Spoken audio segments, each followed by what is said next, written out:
Welcome to another episode of Culture and Christianity. I'm Mercy Kiari, and today I'm so honored to have Mr. John N. Ng'ang'a. Karibu sana. Asante. Today we will discuss about authority in culture as opposed to Christianity. And Mr. John Ng'ang'a, what is the African culture source of authority?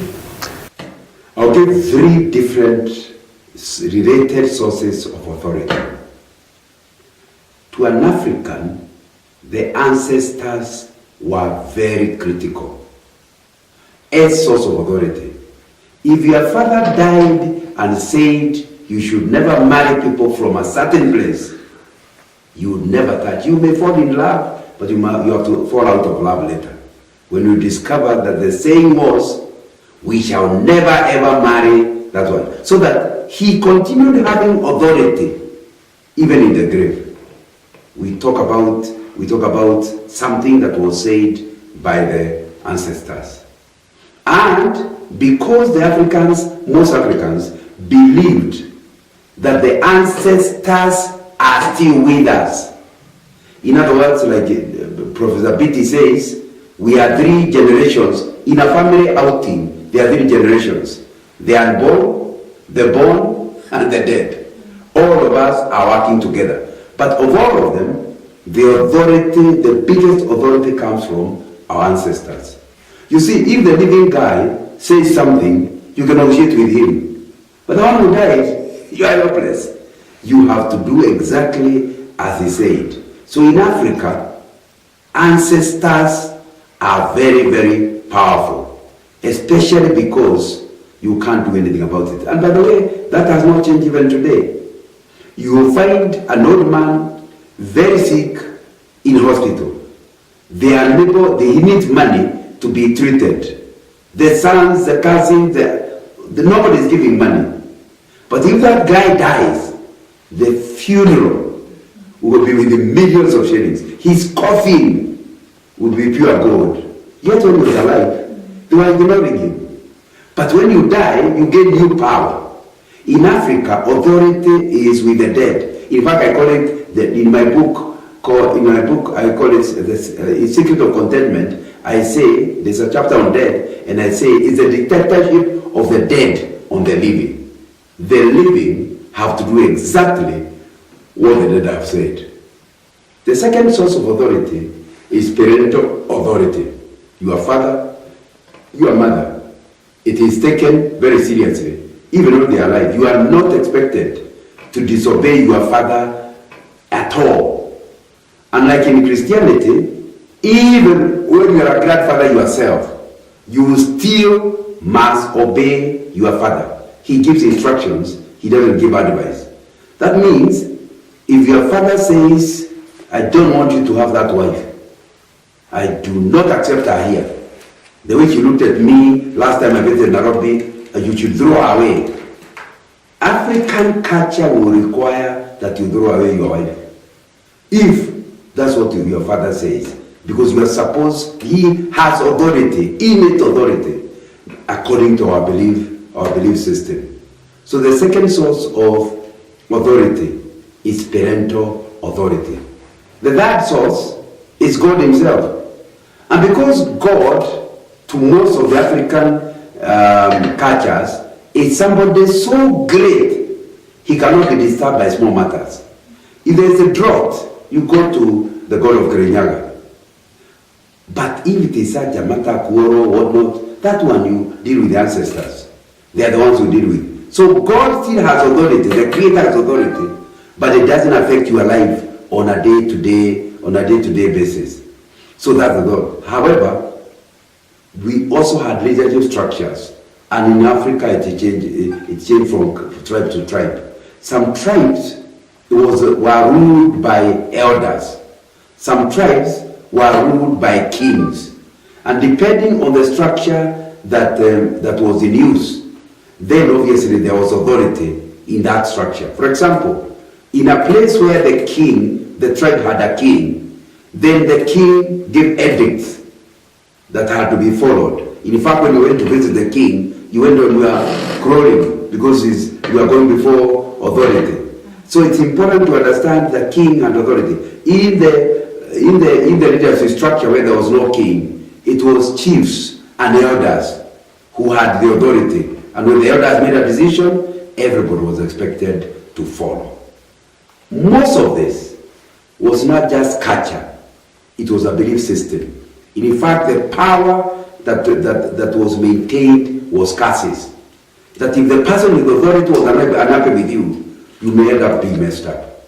You may end up never getting somebody to marry you because as a girl, you did not obey the authority of your mother or the authority of your father.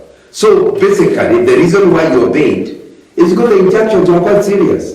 If you did not obey your ancestor, you may end up without a child, or your child may get sick, or you may end up getting a crippled baby. Now, all because of how you dealt with the authority. So it was very easy for authority figures because it was not negotiable. You could not disagree with the authority figure because their power was not putting you in jail. Their powers were spiritual. And because of spiritual, you realize there are spirits that you cannot handle or deal with that will ensure you are in trouble until you obey. Okay. For more comments or suggestions, join our social media fan page, Facebook, Champions TV Kenya, hashtag Culture and Christianity. On Twitter, Champions TV Kenya @Culture and Christianity. And Mr. John Ng'ang'a, what's the Christian source of authority? The Christian source of authority is very different. Number one, every Christian believes that Jehovah is the final authority. In fact, there's a song that says, "Who has the final say? Jehovah has the final." Unfortunately, I don't have a singing voice. But I like the song because it keeps reminding us there are many authority figures, but Jehovah has the final authority. In Hebrews chapter 1, verse 1 to 4, he says, in former times, the Old Testament times, God had many ways of passing on authority. Prophets, all of those are people. But he says in Hebrews chapter 1, verse 1 to 4, "But in these last days, I have chosen to talk through my Son." So it means today, the authority, if you call yourself a Christian, the authority, all authority is resident in God. And it is given to us through his Son. According to the Gospel of John, chapter 1, he said, "In the beginning was the Word." And in verse 14 it says, "And the Word became flesh and dwelt among us." So I try to tie in that message in the Gospel of John with the one in Hebrews. He has said now his authority is directly related to the Son. And then John says the Son is the Word. What does that tell you? That God, for a Christian, God has all authority. But in order to understand what his instructions are, you must read the Word. The Bible is all the source of authority. From then onwards, anybody who has authority over you, your pastor has some authority, your mother has authority, your great-grandfather may have some authority, but they all have delegated authority. Where am I getting this? My friend Paul writes, "Follow me as I follow Christ." That means Paul, the great apostle, refused to be resident with authority. He says any authority he has is delegated from God. And he says, although you should listen to me, if you discover that what I'm asking you to do is not in line with the real owner authority, then please don't follow me. Only follow me as I follow Christ. So it needs to be understood that in Christianity, all authority, and that's what we say in the Apostles' Creed. In the Apostles' Creed, we declare, every time we repeat the creed, we declare that all authority is in good. And all evangelicals, in their statement, also repeat the same thing, that the Bible is the final authority in all matters of faith and conduct. And so when you state that, what you mean is, you still must respect your pastor, you still must respect your father, You still must respect your grandfather, but only in as long as what they are telling you to do is in agreement with the Bible.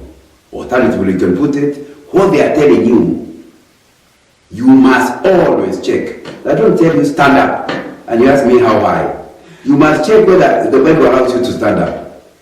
So you don't just hear instructions, even in church.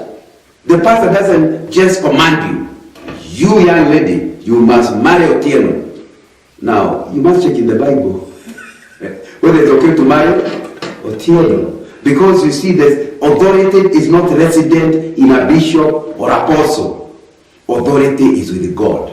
But then the Bible commands us to respect those who lead us. But we are to only obey what is in line with the Bible. You know what does that tell you? Christians must know the Bible for themselves.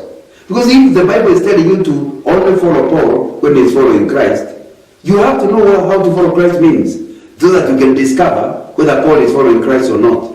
It just means that everybody who calls himself a Christian must know the Bible from cover to cover. And that way you'll be able to question every authority. Okay, we have heard that Christian source of authority is in the Bible. We will take a commercial break and be right back. Stay tuned.